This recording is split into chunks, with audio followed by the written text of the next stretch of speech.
प्रणाम करते हुए मैं साक्षात्कार हेतु अपनी गुरु आदरणीय देश की वरिष्ठ कवियत्री चेतना शर्मा जी को अपने चैनल पर आमंत्रित किया है। आदरणीय चेतना शर्मा जी देश की प्रसिद्ध कवियत्री हैं। देश भर में भिन्न भिन्न मंचों से साहित्य की सेवा करती रही है। चेतना जी का नवोदित कवियों और कवयित्रियों को आगे बढ़ाने का विशेष योगदान रहा है। मुझे भी बड़ी प्रसन्नता हो रही है कि मंच की मेरी गुरु आदरणीय चेतना शर्मा जी वजह से मुझे भी साहित्य की सेवा करने का मौका मिला और पहचान मिली। मैं दीदी का वंदन और अभिनंदन करती हूँ। देश की लाडली कवयित्री आदरणीय चेतना शर्मा जी के बारे में क्या कहूँ, मेरे पास कहने के लिए शब्द भी नहीं है। मैं एक छंद के द्वारा आदरणीय चेतना शर्मा जी को बुलाती हूँ। चेतना जगाते हुए हो गए हैं 35 वर्ष, भारत के कवि मंचों की जो बनी शान है। चेतना जगाते हुए हो गए हैं 35 वर्ष, भारत के कवि मंचों की बनी जो शान है। साहित्यिक साधना को करती हूँ मैं नमन, साहित्यिक साधना को करती हूँ मैं नमन। मिली है विरासत जो खास पहचान है। कविता में मौलिकता इनका विशेष गुण, कविता में मौलिकता इनका विशेष गुण। लोकप्रियता में सबको अभिमान है। कविता में मौलिकता इनका विशेष गुण, लोकप्रियता में सबको अभिमान है। अखड़ मिजाज की हैं पर है चरित्रवान, अखड़ मिजाज की हैं पर है चरित्रवान। कविता पे इनकी देश कुर्बान है, कविता पे इनकी देश कुर्बान है। आदरणीय चेतना शर्मा जी से बात करते हैं। और जी आपने बहुत अच्छा ये छंद लिखा है। इतनी अक्षर की इसमें कर दी कि शायद मैं इस काबिल नहीं थी, लेकिन ये तुम्हारा बड़प्पन है। और आज मुझे बड़ी प्रसन्नता हो रही है कि तुम इस चैनल के माध्यम से सबको अपनी कविताओं से, मेरी कविताओं से, देश भर की कवियों की कविताओं से परिचय कराओगी। दीदी, मैं सबसे पहले सब लोगों को मतलब के लिए भी पूछना चाहती हूँ कि आपका निवास स्थान के बारे में कुछ बताइए। देखिएगा, मेरा जो निवास स्थान है वो प्रॉपर आगरे में है और आगरे में ट्रांसजमुना कॉलोनी G70 फेज 2 में मैं निवास करती हूँ। और अगर मायके पक्ष का लो तो मैं बुलंदशहर डिस्ट्रिक्ट की हूँ। और मेरी जो शिक्षा हुई है वो दिवाई में हुई, प्रारंभिक शिक्षा 12वीं तक की। और उसके बाद अलीगढ़ टीकाराम कॉलेज में शिक्षा हुई। फिर उसके बाद आगरा मैंने शिक्षा ग्रहण की। आपके काव्य गुरु कौन है? मेरे काव्य गुरु मेरे पिताजी थे। मेरे पिताजी बहुत अच्छे कवि थे। मेरी माता जी बहुत अच्छी कवित्री हैं, कवित्री थी, अब तो नहीं है, दोनों ही दुनिया में नहीं है।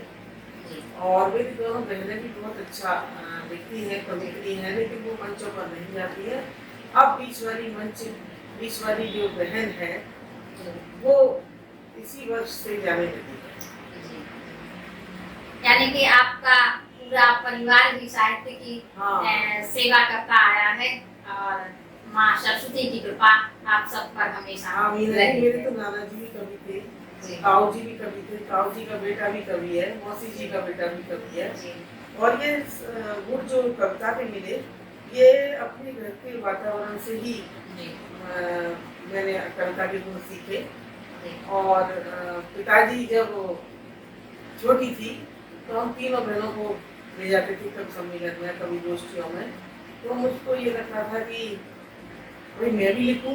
तो जब टूटी फूटी, जब मैं कक्षा 8 में पढ़ती थी, तो टूटी फूटी भाषा में टूटे फूटे शब्दों में कविताएं लिखती थी, पिताजी को दिखाती थी। पिताजी कहते थे कि अरे अरे, मतलब अगर कविता बिल्कुल अच्छी नहीं थी तब भी मेरे पिताजी इतना प्रोत्साहित करते थे कि अरे बहुत अच्छा लिखा है, बहुत अच्छा लिखा है, अब इससे भी अच्छा लिखो। और जब मैं ये में आई तब मैंने एक गीत लिखा था। पिताजी बहुत खुश हुए उस गीत को सुन के। पहले तो उनको विश्वास ही नहीं हुआ कि तुमने लिखा है। तो मैंने कहा नहीं पिताजी, मैंने लिखा है।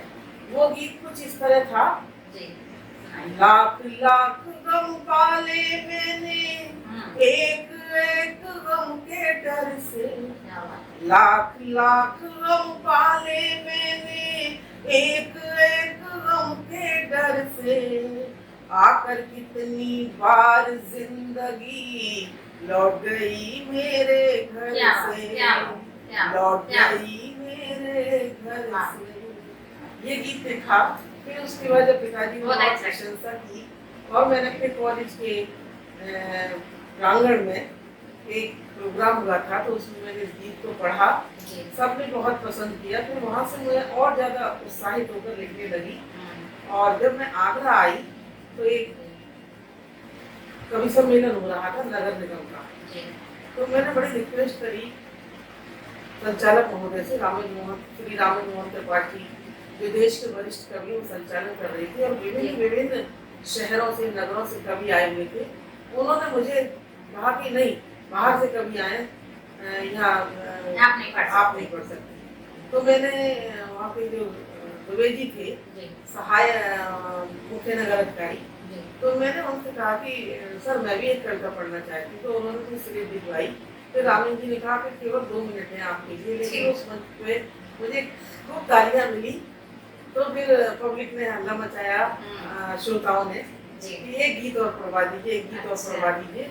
लेकिन मैं बैठ गई थी क्योंकि मंच की भी कुछ मर्यादाएं हुआ करती है, बाहर के मंच पे उनको सुनना था श्रोताओं को। तो यहाँ से मेरी शुरुआत। जी, आदरणीय त्रिपाठी जी ने आपको मंच पे आने की अनुमति दी। हाँ। ये भी बहुत बड़ी बात थी और ये मेरे लिए बड़ी सौभाग्य की बात थी। पहले तो उन्होंने ये सोचा था कि भाई बाहर के कवि आए जी, इसलिए वो मना कर रहे थे। ये नहीं, लोकल में नहीं पढ़ा, कोई भी लोकल है नहीं है, केवल एक सोम ठाकुर जी है। लेकिन फिर उन्होंने उनकी द्विवेदी की बात मान के और मेरी बात मान के मुझे अवसर दिया और सफलता ही मिली। हाँ तो दीदी, तभी तो आप शुरू में ही इतना अच्छा गीत लिखा, तभी तो आज इतने ऊंचे शिखर पर हो आप। माँ सरस्वती की आप पर बड़ी विशेष कृपा है। मंचों पे जगह दी, कितने लोगों को प्रोत्साहन दिया और आगे बढ़ाने की पूरा सहयोग करा, जिनमें से एक मैं भी हूँ। और दरअसल ये है मीना जी कि हर पतझड़ के बाद बसंत आता है। जी जी जी। तो अब हमको तो आप पतझड़ ही मानिए। अरे अभी तो आपको नहीं, दरअसल जो नवोदित कवि हैं उनको मंच मिलना चाहिए। उनकी भी कुछ अभिलाषाएं होती हैं, उनके भी कुछ ख्वाब होते हैं। तो जब वो लिखते हैं, मेहनत करते हैं, तो मेरा मन ये करता है अगर मेरा बस चले और साल में अगर मेरे 12 मंच हो तो मैं तो सारे नवोदित कवियों को अपने मंचों पे बुलाऊं और बुलाती रही हूँ।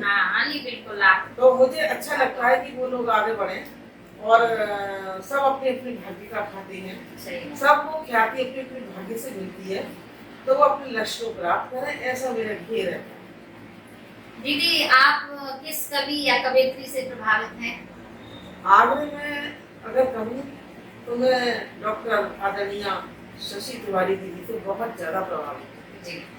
और कवियों में मैं सोम ठाकुर जी और आदरणीय रामेंद्र मोहन त्रिपाठी से बहुत ज्यादा प्रभावित। वैसे तो सारे कवि मुझे स्नेह करती है और मैं भी उनसे स्नेह करती हूँ, लेकिन अगर प्रभावित वाली बात है तो मुझे तो इन 3 लोगों ने बहुत प्रभावित किया।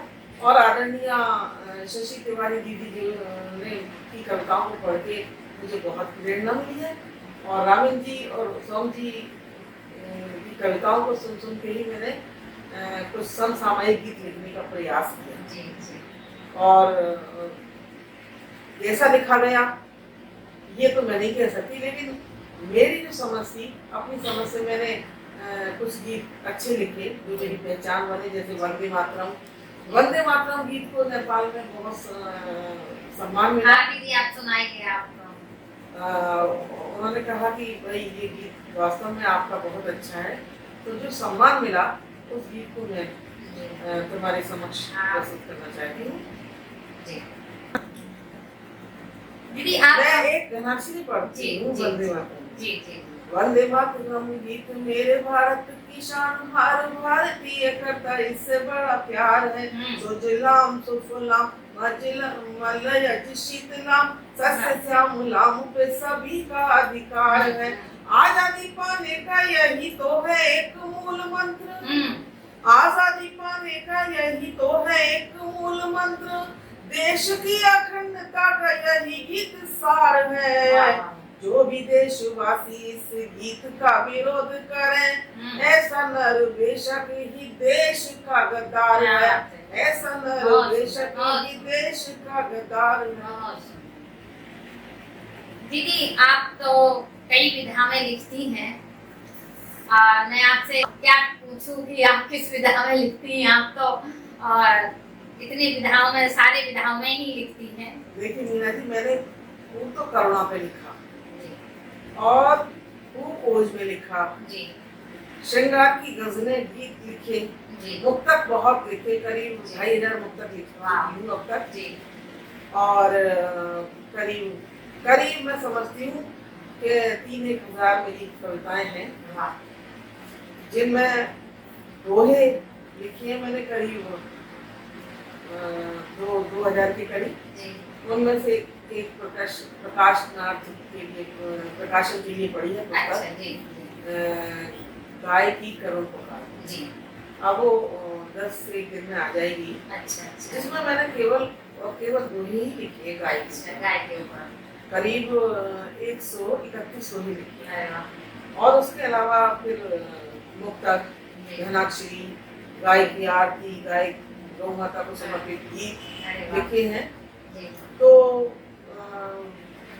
अब जब वो पुस्तक आ जाएगी तो मैं आपको भेंट करूंगी पुस्तक को, लोगों के हाथों में भी दूंगी, क्योंकि गौ माता से मुझे बहुत लगाव है। और मैं समझती हूँ हर आपने पहले गौ माता को घर में भी है, 2 गाय हैं, एक गाय है, एक उसकी बछिया है जिसका नाम मैंने गायत्री रखा है। अरे वाह क्या बात है। और गाय का नाम श्याम। अच्छा।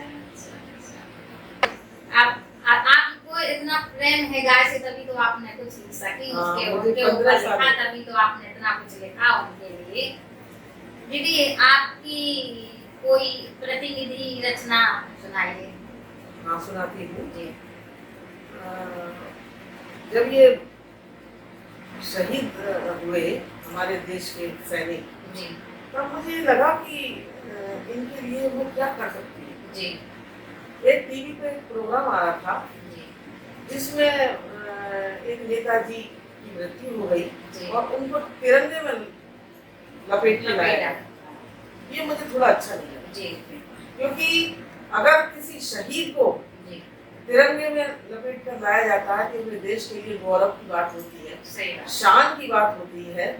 लेकिन अगर नेता केवल थोड़े टाइम के लिए आते हैं तो तिरंगा उनके लिए शोभा नहीं देता, लपेट के आने के लिए।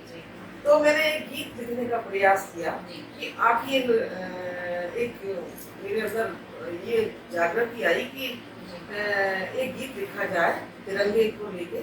तो गीत मैंने जो लिखा वो मैं सुनाती हूँ।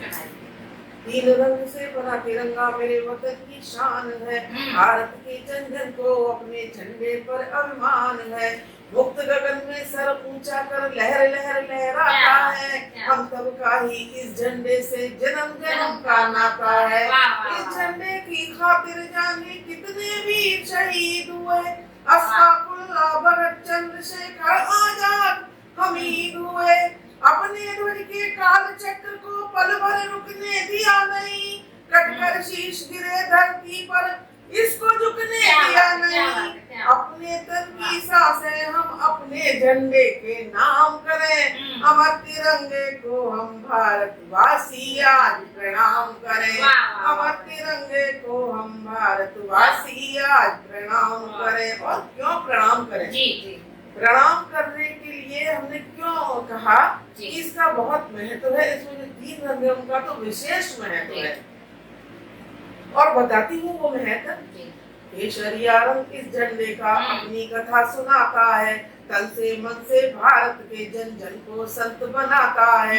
श्वेत रंग कहता है सबसे अमन चैन से रहना है, आदिकाल से अमन चैन मेरे भारत का गहना है। हरा रंग कर रहा काम ना हो भारत में हरियाली, दिन हो जाए दशहरे से हर रात प्रकाशित दिवाली। चक्र कह रहा हंसकर सबसे साथी पल भर रुको नहीं, स्वाभिमान से जियो सदा बैरी के सम्मुख झुको नहीं। हम ऋषियों की संतानें हैं, ऋषियों जैसे काम करें, अमर तिरंगे को हम भारतवासी आज प्रणाम करें, अमर तिरंगे को हम भारतवासी आज प्रणाम करें।